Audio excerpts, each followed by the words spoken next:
Sir, Vijay நேத்தைக்கு மக்கள் சந்திப்பு இதுல ஈரோட்டில் நடந்ததுல திமுக கடுமையா விமர்சிச்சிருக்காரு. அவருடைய ஒவ்வொரு நிகழ்வும் ஒவ்வொரு பேச்சும் திமுக வெறுப்பை மட்டுமே மையமாக கொண்டிருக்கிறது.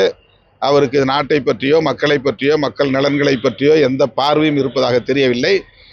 அவர் திமுக வெறுப்பை மட்டுமே பரப்புவதை தன்னுடைய கடமையாக கொண்டு செயல்பட்டு வருகிறார்.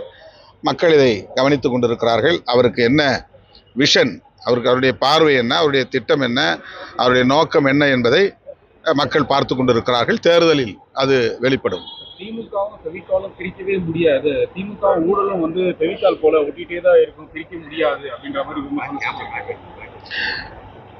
இதுக்கு நான் பதில் சொன்னால் மறுபடியும் நான் திமுகவுக்கு ஆதரவாக பேசுகிறேன் என்றுதான் தோன்றும். திமுக மீது இப்படிப்பட்ட குற்றச்சாட்டுகளை தொடர்ந்து சொல்லியவர்கள் மக்களால் புறக்கணிக்கப்பட்டிருக்கிறார்கள் என்பதுதான் வரலாறாக இருக்கிறது. இன்றைக்கு அதையே அவர் ஜெயலலிதா அம்மையார் சொன்னதையே, ஹெச் ராஜா சொன்னதையே விஜயும் சொல்லுகிறார். இப்போ ஹெச் ராஜாவின் இன்னொரு மவுத் பீஸாகத்தான் விஜய் அவர்களின் பேச்சு வெளிப்படுகிறது. ஹெச் ராஜாவின் இன்னொரு குரலாகத்தான் சீமானின் பேச்சும் வெளிப்படுகிறது. இவர்கள் எல்லாம் யார் என்பது இப்போது மக்களுக்கு வெளிப்படையாக தெரிய வருகிறது. தேர்தல் நேரத்தில் தமிழ்நாட்டு மக்கள் இவர்களுக்குரிய பாடத்தை புகட்டுவார்கள்.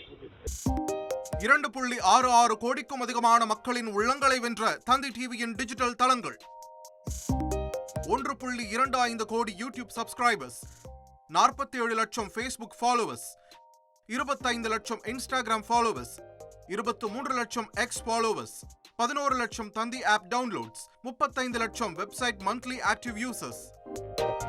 அசுரபலம் கொண்ட எங்கள் டிஜிட்டல் கரங்களில் உங்கள் விளம்பரங்களை சேர்க்க வாட்ஸ்அப் பண்ணுங்க 8939888378. Email advt@dttv.in.